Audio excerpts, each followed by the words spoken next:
So again, thank you again for attending today's webinar and joining us this morning. Before we actually get into it, there's a little bit of housekeeping that we tend to do, and some of the things to remember are we are going to be recording the webinar, so don't feel like you have to frantically write notes down. There is going to be the opportunity to watch it back after you leave the webinar, and that will be sent through with an email at the end. Feel free to submit your questions at any point. So you're all muted at the minute, but feel free to submit your questions via the question and answer panel, and then we have got a section of Q&A at the end, so we'll go through any questions that have been asked. And then, as always, we always have an exit survey which we ask participants to complete on the way out. And this is good for feedback on the webinar that's just been ran, but it's also really good for us to learn from what we've been doing and continue producing these webinars that we do. So it's really good if you can just provide some feedback when we finish the webinar too. So the presenters for today. So my name is Ian Usher. I'm a business development manager from CAD Corp, and I look after our housing associations and other commercial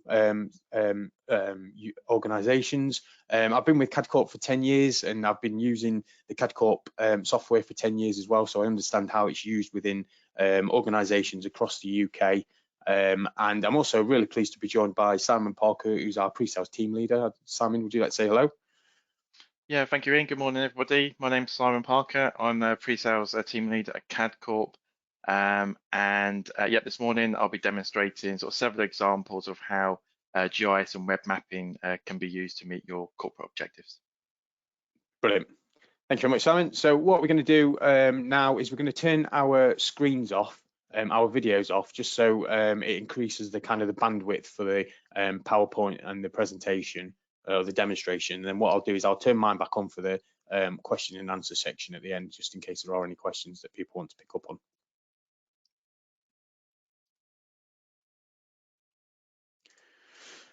So the agenda for today is really simple. So I can see we've got a lot of, as I've said, we can see we've got a lot of people registered, which is great. And what I'm going to do is I've got just a couple of slides of kind of about CAD Corp, just for those of you who are new to the organisation itself.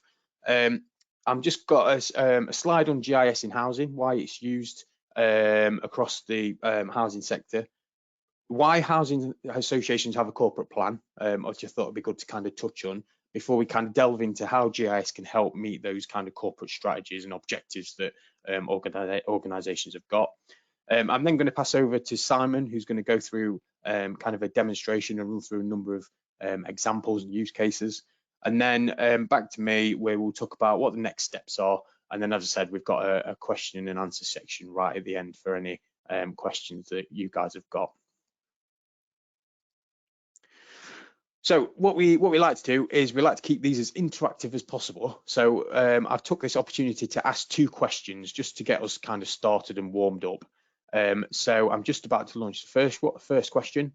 So the first question is, does your organisation currently use GIS? So you might already be using GIS within your organisation, but maybe not necessarily to support your corporate strategy.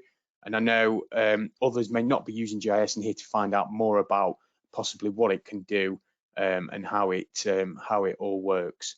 So I'm going to give you a couple more seconds just to submit your answer to that particular question. And then what I'll do is I will close that one off. So thank you very much for sharing your answers to that. So I can see that 50% of you here are using GIS and the other 50% aren't. So that's really good that we've got some new organisations who are looking at kind of investing in GIS, which is great. And I suppose that leads on to the second question as well, actually. So the second question that I'm just about to launch is your organisation looking to invest in GIS? So it doesn't necessarily mean that you haven't got GIS. You might already have GIS and just be looking at ways to kind of build a business case internally, or maybe you are looking at building a business case to get things moving with GIS completely. So are you looking at kind of making that investment in moving GIS forward within the organisation itself? And again, I'll just give you a couple more seconds just to finish off, and then what I'll do is close that one off. There's a last minute spike there. I'll close that one off.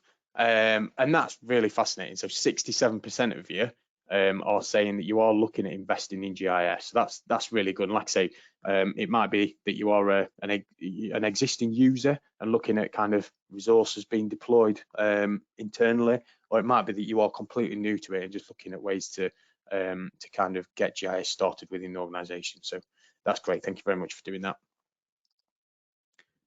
So as I've said, we've got a couple of slides on about CAD Corp. So CAD Corp are a UK-based software development company, and we've got 25 years experience in providing an integrated family of geospatial software, which comprises of desktop, server, and web-based mapping applications.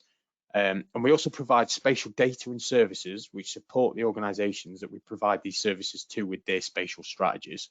And as you can see across the bottom, we work across multiple different sectors across the UK. So that covers our emergency services, our energy infrastructure, our environment, finance, government, and the sector that we're here to talk to today predominantly about is our kind of land and property sector as well.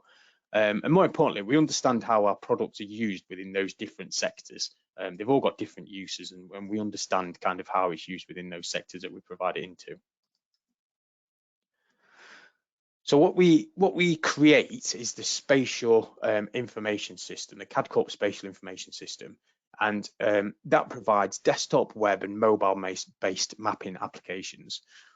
All the software we provide can be flexibly deployed in terms of it being hosted and managed by CAD Corp or installed locally on your local infrastructure, or some organizations have got a hybrid approach. So we're quite flexible in how kind of these products that we provide are supported. Our key strengths include support for lots of different data sets, such as flat files, spatial databases, web services, and this also includes Ordnance Survey, which is supported in its native file format, and it's really important for housing associations because it provides them with kind of a base map to see the data or see their properties on an Ordnance Survey map. And all the advanced functionality comes as standard within the application, so we can provide routing tools and hotspot analysis and things like that. And we also provide an API which allows for the customization and development of GIS within organizations. So that could provide the ability to link to property and asset management systems through applications if and when it's required. And so CAD Corp work with lots of different housing associations across the UK. They've all got different, they've all got the same challenges, regardless of how many properties they look after. So we've got some housing associations here who look after a couple of thousand properties. I can think of one that's looking after maybe, I think it's over 100,000 properties that they maintain. But they're all using GIS to enable them to give them tools that allow them to make informed business decisions using spatial data. And they also do this using a number of our applications. So tools like CAD Corp Sys Desktop, which allows users to create, edit, and maintain spatial data. It also allows them to prepare spatial data and analyze the data ready for the website in order for it to be shared with colleagues across the organization. CAD Corp Sys Web Map then allows them to visualize and query spatial data within a web browser, which is really easy and intuitive. So CAD Corp Sys Web Map can be used across the entire organization in order to share findings and recommendations with stakeholders. And it also allows them for taking the web mapping application out on site as it adapts to kind of the interface that it's being viewed on. So it'll adapt accordingly to a mobile or tablet so that your users on site can still see the same information through the same application. It's just a responsive website which allows them to view it accordingly. There's also lots of uses of GIS within housing associations. So this is a list of some of the examples that our housing association customers use GIS for currently. It's things like capturing and maintaining grounds maintenance data in order to create grounds maintenance contract works, providing tools for your contact centre staff to answer questions as calls come in from residents, or the ability to reassess your existing portfolio. There's a lot of different examples, and this is not a definitive list. Definitely not. But it provides lots of examples for others to refer to when thinking about the next steps of their kind of GIS journey that they're on.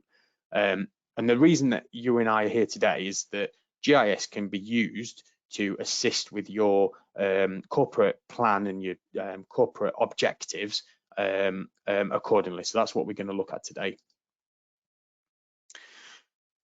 So in order to prepare for this webinar, I've read through a number of corporate strategies from existing customers and people that have registered that are new to CAD Corp as well, to try and find kind of common ground between them all. And what I've done is I've created 4 bullet points that we'll look at in a second that kind of summarize what people would use GIS for, to how people would use GIS in order to meet their kind of corporate objectives that they've got. But first, I thought it's more important to just have a single slide on why housing associations have a corporate strategy. So a corporate strategy allows everyone in the association to work towards a shared vision and mission. It enables users to align their work with the association's values and objectives and creates a sense of unity and purpose across the organisation. Corporate strategies help housing associations to establish clear objectives and a path for achieving them. By having a clear objective in place, everyone in the association knows what they are working towards and how their work contributes to the association's overall goals. Having a strategic plan in place enables housing associations to allocate resources effectively and efficiently. It helps them to identify areas of inefficiency maybe and takes steps to streamline processes and reduce costs. Corporate strategies aid housing associations in identifying potential risks and putting measures in place to mitigate against them. So it helps them to assess the impact of different scenarios and prepare for unexpected challenges that might occur. And then by having a corporate strategy, housing associations can stay ahead of the curve and position themselves as leaders in the industry. It helps them to keep up with changing market conditions and stay relevant to the target audience as well. So, as I've said, having read through quite a few of the corporate strategies, of different corporate strategies, I've cherry-picked 4 common elements that come up many times in order to talk about in more detail. And these are how you can use spatial data to improve internal decision-making processes, how GIS can be used to enable and promote self-service for residents, how it can be used to assist in ensuring stock are sustainable, and finally, how it can help to provide a deeper understanding of your residents as well. And what we're going to do is we're now going to look at these in more detail, but please let us know where you might have used GIS to meet your other corporate objectives via the Q&A panel, and maybe I could mention these at the end because it'd be good to share them, your examples with others right at the end of the presentation. So the first one, so organisations can use spatial data to improve their decision-making processes. So examples like many housing associations maintain ground maintenance data and subtract the maintenance to third-party contractors in order to cut your maintained areas of land. So being able to draw boundary areas of grass or land maintained and dynamically calculating the cost for each neighbourhood estate can help you understand what the overall cost is for that particular estate, but then also the estimated costs for the whole of the organisation. Simple things like being able to view the location of your stock can assist you in identifying if it could be at risk from flooding or a number of other environmental constraints. This allows you to determine whether to invest in a particular area or maybe look at disposing of properties and look at more tangible stock elsewhere. GIS can assist with reducing antisocial behaviour. So very simply sharing hotspot maps or high density maps of where antisocial behaviour has occurred might allow you to identify patterns in the data associated with properties or people, but could provide you also with the evidence and justification to relocate your antisocial behaviour officers in order to try and reduce the incidents occurring before they actually happen. And then finally, being able to view a number of data sets at the same time, such as whether you're stuck or close to a flood zone or the characteristics of a dwelling and any recent upgrades or repairs, can allow you to easily identify properties that may be at risk from damp and mold and try to mitigate it within similar properties in the future by possibly creating a schedule of works. Many Corporate strategies talk about the ability to provide the residents with the technology to self-serve, which is great. And GIS can be used to allow them to easily and simply view spatial data such as green spaces, bus stops, footpaths around or within the neighbourhood they live, so they get a better understanding of kind of where they are living and what access to amenities they've got.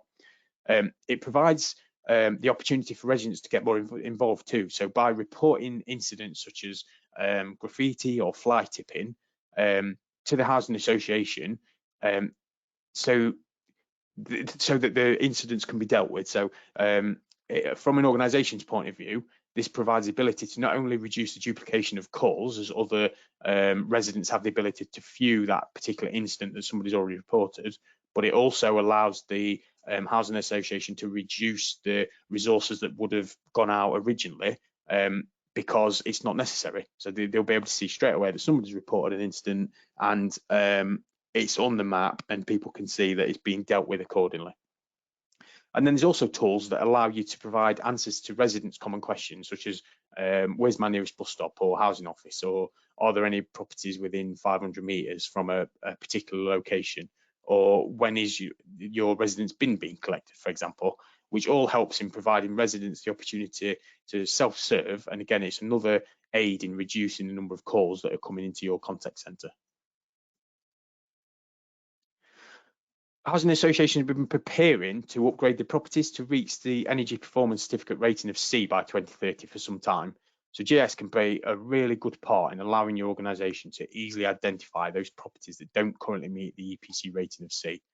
So GIS can also show the potential score as provided during the EPC assessment. So this means you can view which properties have the potential to be graded a level C by the 2030 deadline, but also those properties that you own that may not be able to achieve that target and therefore might be looked at a risk to the organisation. Sustainability isn't only achieved through the EPC ratings. Ensuring staff are also contributing to cutting your carbon footprint can help. So GIS can help, can easily identify the best routes for a repairs officer to take when they've got 5 or 6 jobs to complete in a single day. Therefore, it reduces the emissions they are contributing to the environment on behalf of the organisation. That's another thing that GIS can help with. And then finally, by gaining intelligence on the demographic of your residents allows your organisation to deliver a more consistent service to all your residents that reflect the demographic of the community. So identifying the demographic of your residents is part of the analysis that you may want to complete to understand your community better.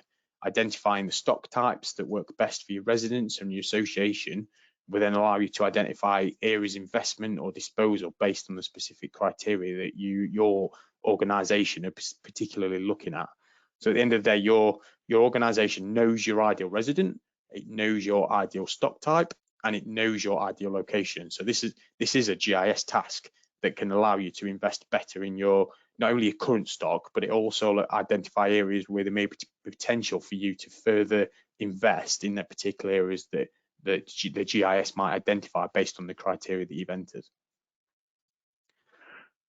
So what I'm going to do at this point is I'm going to pass over to Simon, who's going to provide a number of examples of how GIS can be used to support those corporate strategies using the CAD Corp Sys WebMap 9.1 application.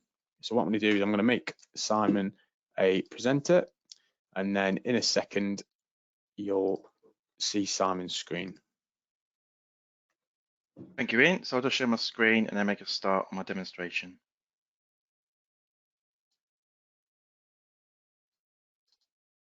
Great. Yep, good morning to you all again. So for the next 20 minutes, I'm going to show some practical examples on how housing associations are using GIS and web mapping to meet their corporate objectives. Now, one of your primary objectives is to manage your existing assets and places.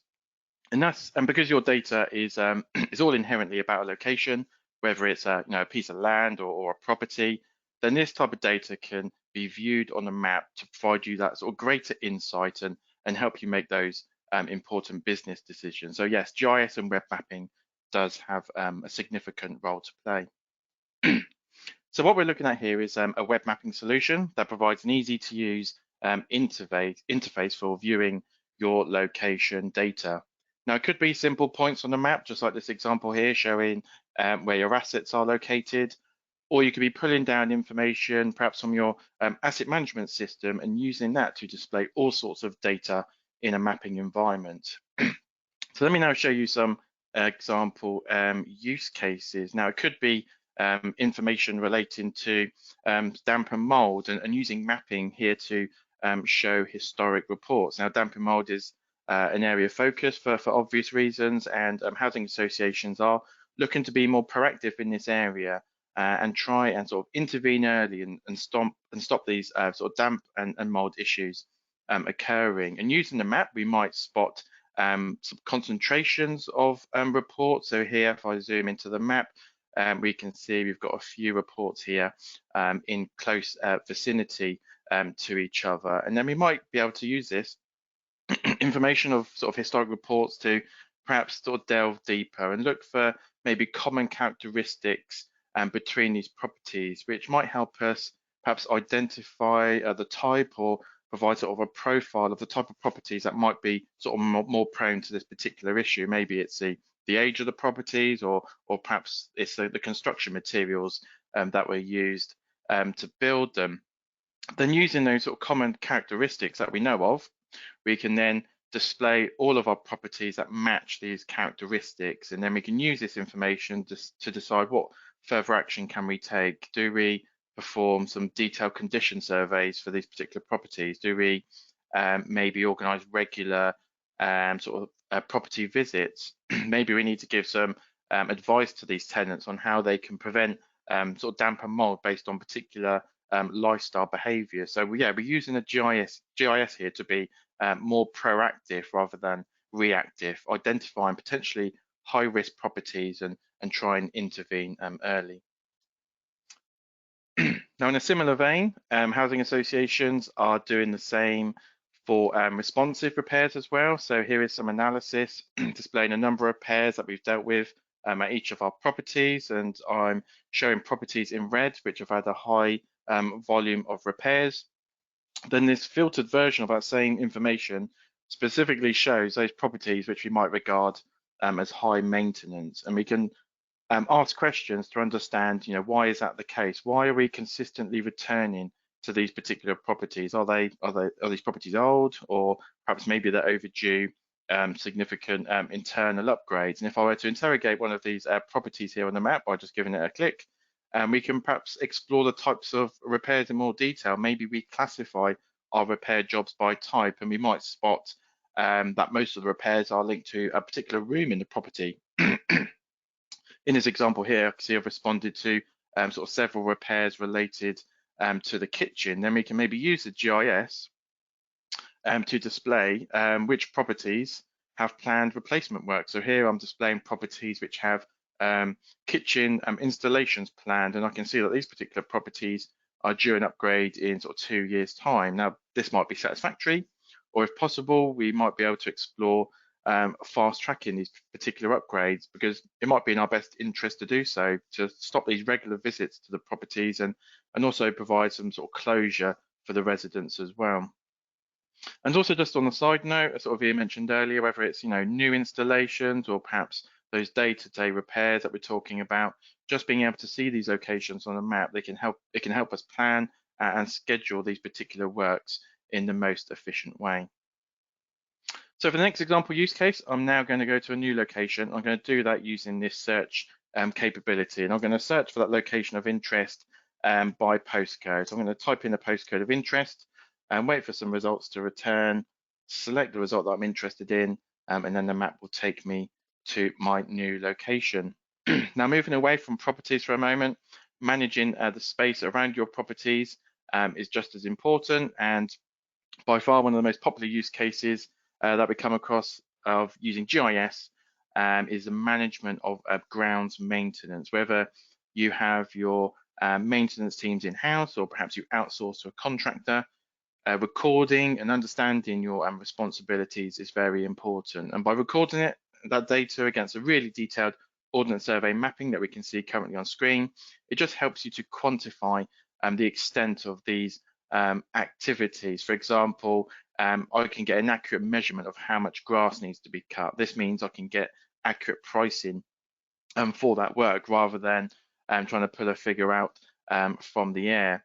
It also helps with service charging as well. So knowing that you can provide sort of a robust and sort of evidence-based cost for your service charging to your residents. And then the same could be said for maybe tree management as well. Now this particular data set is showing tree canopies and the darker shades of green showing the tallest trees. And yep, this could be very important, not just for sort of maintenance purposes, but also understanding potential risk to your assets in stormy conditions. Because I heard from sort of one of our housing association customers that they use this type of information to help them reduce their buildings insurance premiums, because they were able to prove that their assets were not at risk to fallen trees.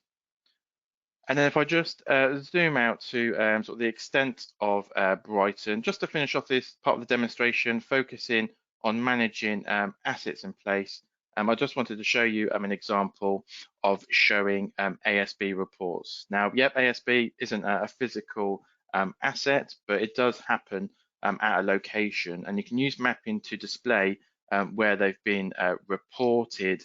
And using an alternative type of analysis, here I've created a hotspot map for ASB. Now the red and orange areas on the map show areas of high concentration of incidents, and we can perhaps use this information to target these particular problem areas. So those were just sort of a selection of use cases from housing associations on how they use GIS and web mapping to manage their existing assets and places. Now, another core objective, which Ian mentioned earlier, that housing associations are responding to, is that challenge of upgrading properties to reach an energy performance rating of C by 2030. And GIS and web mapping can help identify those assets where their sustainability and environmental impact can be improved. So here I'm displaying my assets, all color coded based on their energy performance. And on the map, we can start to build up a picture of how our assets are performing by location. And then using the GIS to delve deeper into the data, here is again a filtered version of my assets, but this time only showing those assets where the current rating is worse than a C rating. And we can begin to spot sort of groups of assets that are in close vicinity to each other that are performing worse than that C rating. And you just wouldn't see these types of patterns if you were perhaps looking at this data in the database or a spreadsheet, for example. And if I interrogate one of these particular assets, the data I'm actually using here is open data, which you can also download for yourselves. And it provides information not just on the current rating of the property, so this one is currently rated a D, but it also provides its potential rating as well if improvements are made. So this property could go from a D to a B based on this data. It also provides ratings for other specific aspects of the properties as well. And I've read sort of online that some housing associations are taking what they call like a fabric first approach. It basically means they're kind of focusing on installing sort of energy efficiency measures first, like perhaps insulation to try and achieve that rating of a C, and then they're focusing on upgrading some of the heating aspects of the assets afterwards. But using the GIS and web mapping, you can get that picture of the performance. You can also use it to perhaps identify those properties with maybe a D rating or worse, and also rated poorly for the energy efficiency of their walls or roofing, for example. And then just to sort of finish off, I'm just going to zoom out to the extent of Brighton. We can even sort of quantify that performance of our assets using sort of a geography of your choice, whether it's a local neighbourhood boundary or maybe a larger housing officer patch. The choice is yours, basically. And what I've got here is I've got a boundary here for my Brighton area, and I'm just using a label here to summarise the performance of my assets. So I can see at the moment I've got 149 properties currently rated between D and G, but using the information about its potential ratings, 86 of those could be improved to reach that C standard, leaving me still with sort of 63 properties which would still be sort of below par. Then we might need to perhaps consider, is there anything we can do for these, these 63 properties? Will they require a lot of investment to reach that C rating, or do we sort of cut and run and perhaps look to dispose of these particular properties instead and invest in alternative options.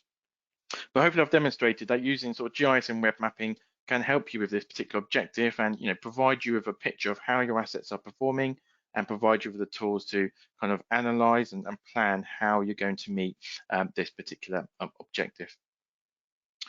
Now, briefly speaking of sort of stock disposal, then I've mentioned a couple of reasons why you may sort of dispose of some of your assets. I guess one of the underlying factors is, is the investment worth it? Whether you've got sort of aging properties which are causing those persistent repair call outs, is it worth spending that capital to bring those particular properties up to scratch, or are they the assets that are performing worse than the C rating there, which also require sort of significant capital as well to reach a good standard?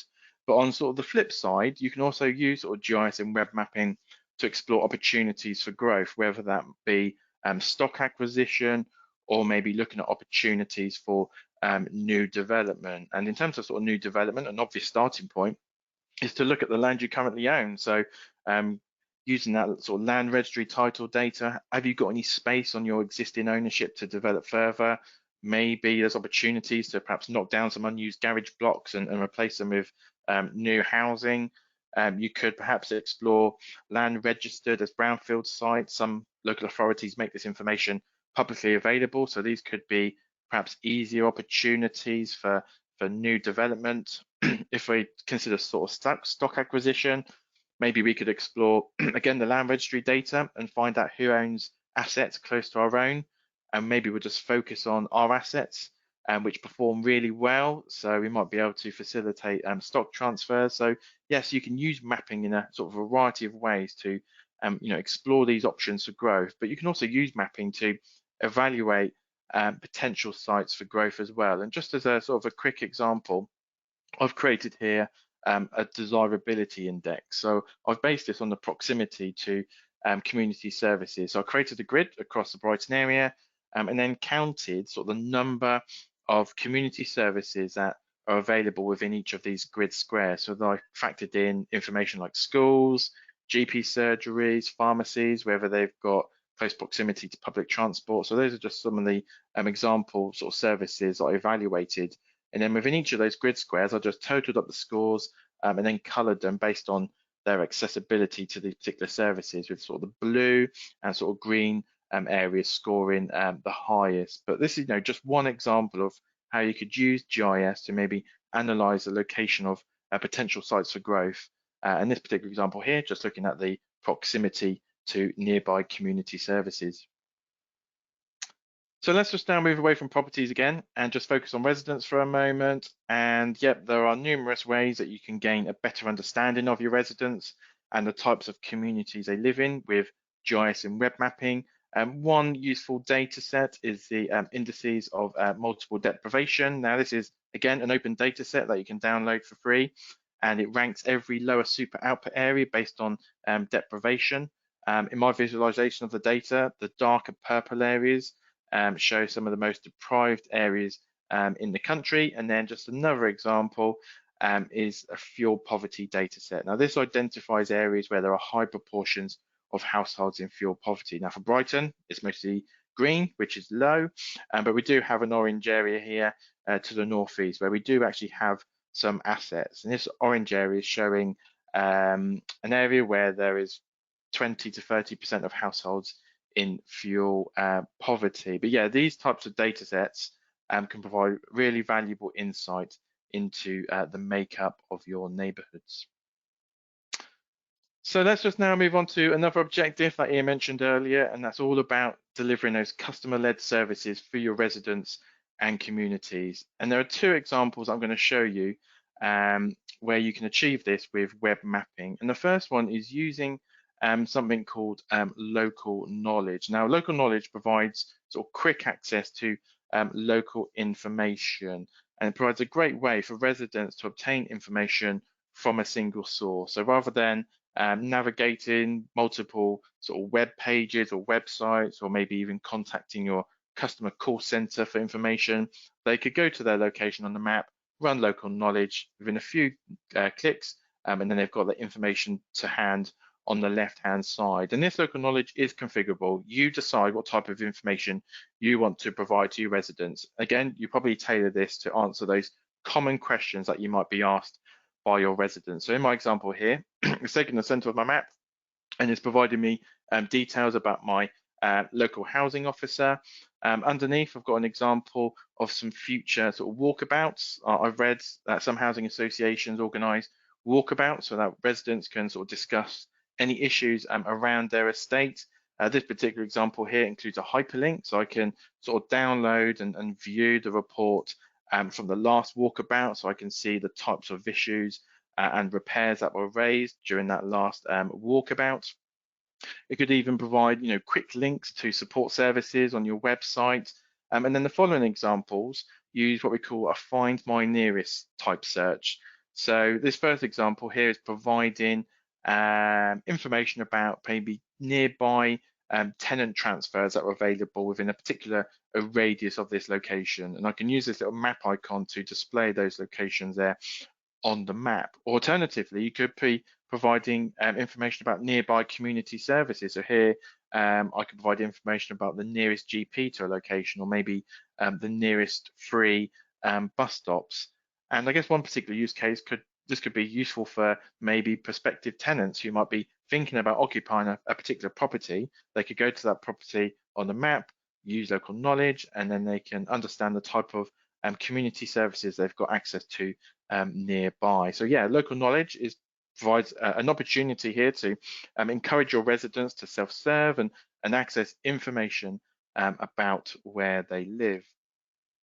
Now, the second example I'm going to show is reporting, which is a way of encouraging that resident engagement by giving them the tools to report issues or problems to you via a map. And to make the process more accessible, these services, alongside local knowledge, can be accessed on a mobile and tablet device. I'm just going to share my mobile device with you. So this is web mapping. So yep, I could be at home on the sofa, could be in the garden with a cheeky cocktail, or maybe walking around my local area, and I'm accessing web mapping on my device. And the device will center the map at your current location. Then from the top left-hand corner, I could access the reporting capability so that I can report an issue or problem either about my home or perhaps my local community.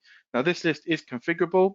You can decide what can be reported. So maybe I'm walking around my estate and I can see a broken pavement. So I'm going to report a concern for safety and then click next. Now out of the box, we have a little form for the resident to fill in. So we need some contact details in the form of an email address. So I'm going to type in an email address, and then underneath I can add some details about what I'm reporting. So maybe I'm going to just report a broken pavement. And then one of the real benefits of using this reporting service on a mobile device is that you can attach an image. So I can use the camera on the device to take a picture of the issue I'm reporting, include it as part of my report. So here, yeah, taking a picture of some damaged pavement. And then when I hit submit, that report is then recorded in a database, but it's also sent as an email notification so it can be dealt with by the relevant team. And you also have the option, if you wanted to, you could even show all your currently open reports on the map as well. So as a resident, I could access the web map and I could perhaps see if the report I'm about to kind of raise has already been reported. So that again could be really useful to stop that duplication of issues being reported. So yeah, reporting in this way is really simple. It's accessible on all types of devices. And yeah, it just makes it easy for residents to notify you of issues that require some attention. So let's just stop mirroring my device and just return back to the desktop. And just to conclude my demonstration this morning, I'm just going to finish off by talking about stakeholder engagement. Now, I've shown you lots of examples of how web mapping could be used to share information to your stakeholders so that they can make those informed decisions. And beyond sort of the web mapping interface, business intelligence tools like Power BI are becoming more increasingly used to provide that intelligence and reporting in a dashboard style. So in our industry, we often say, you know, a picture paints 1,000 words. So by adding a map to your Power BI reports, it just gives that different perspective to the data. So in this example, this morning, I've created a report just based on sort of EPC, and I'm using the same data that I demonstrated to you in the web mapping interface. So to the left of my report, I've just got some charts summarizing sort of the current and potential ratings of my properties. For example, this top chart here tells me currently that 22% of my assets are currently within that sort of D to G rating. But underneath, using the potential ratings, that could be reduced to 9%. Then to the right of the charts, I've got a map, and each of these blue pins represents one of my properties. And if I hover over one of these pins, I get a little pop-up here, which gives me the address details and also details about its current and potential energy ratings. Now, with Power BI, you can drill down on the data. So as an example, we can see in this chart, I've got 3 properties that are currently rated an F.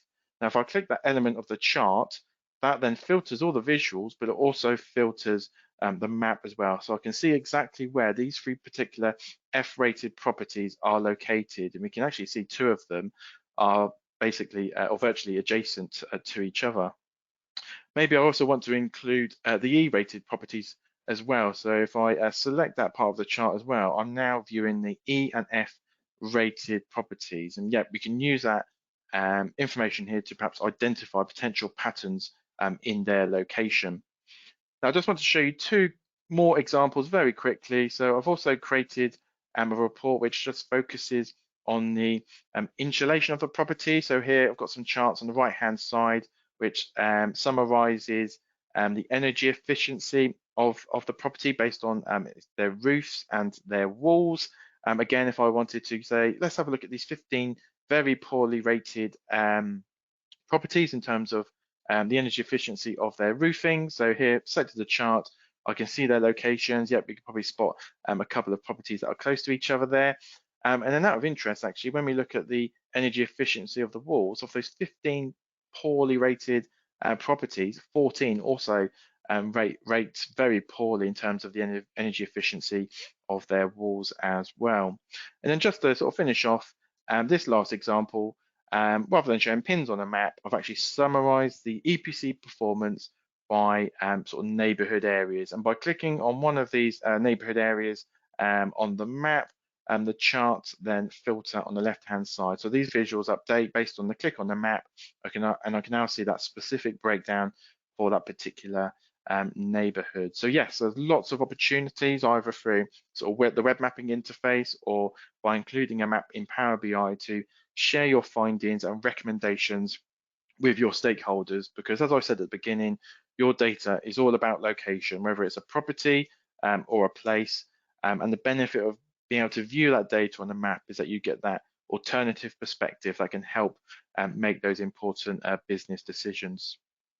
So that brings a close to my demonstration this morning. I hope that's given you some insight on how GIS and web mapping is used by housing associations to meet their corporate objectives, from managing your existing assets, using tools to encourage self-service for your residents and communities, to sharing your insights to your stakeholders with web mapping and Power BI. So thank you for watching my demonstration. I'll now hand you back to Ian Usher. Thank you.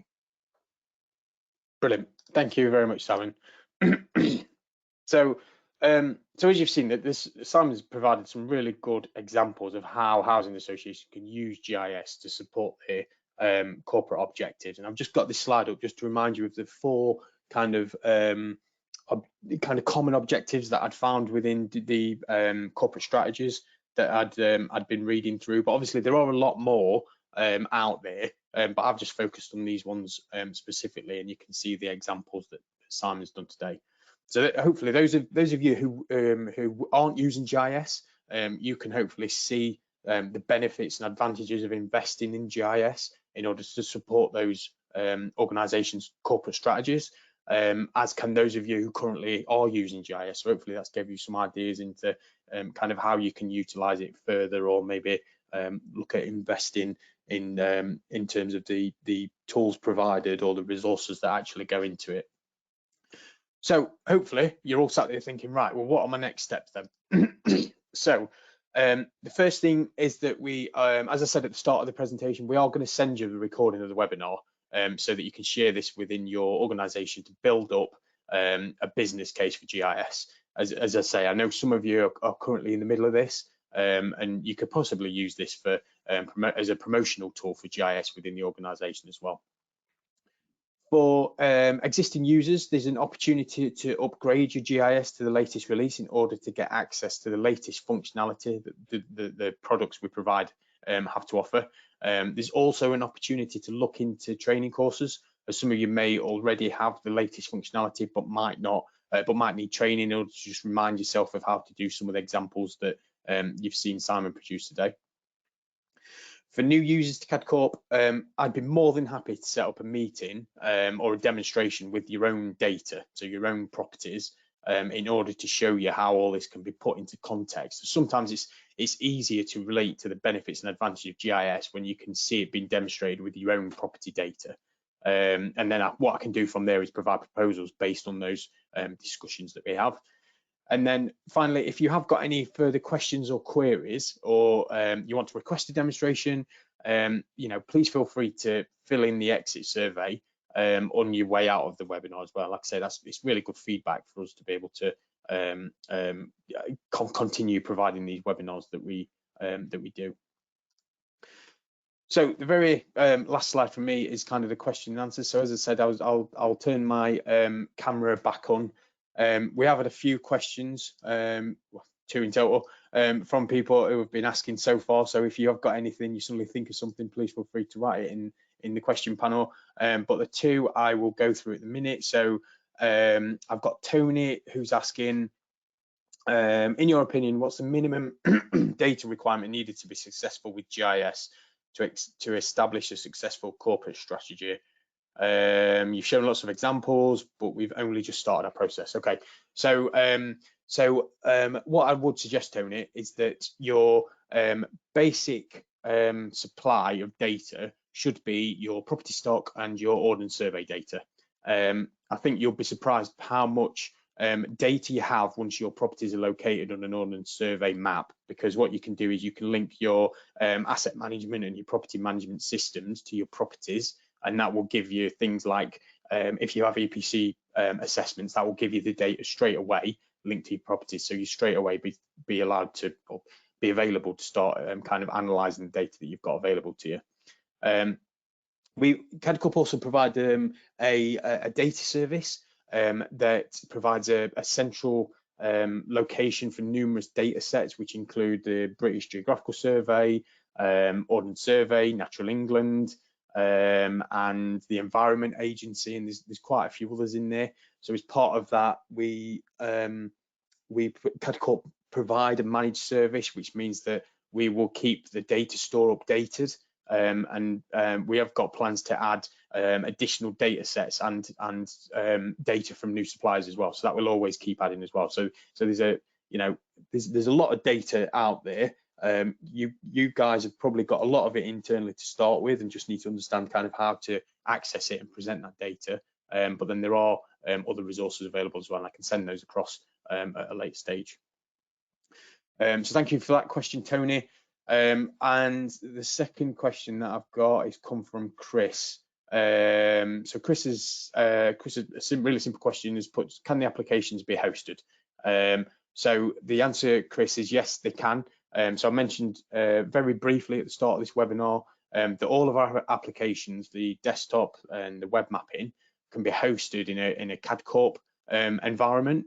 And what that does, what we found that does with other housing associations that have also migrated, is it allows the GIS resource to do GIS stuff. So they don't need to get involved in infrastructure setup or database setup or configuration settings and things like that. So it allows them to do the analysis, allows them to concentrate on the analysis and the data setup within WebMap.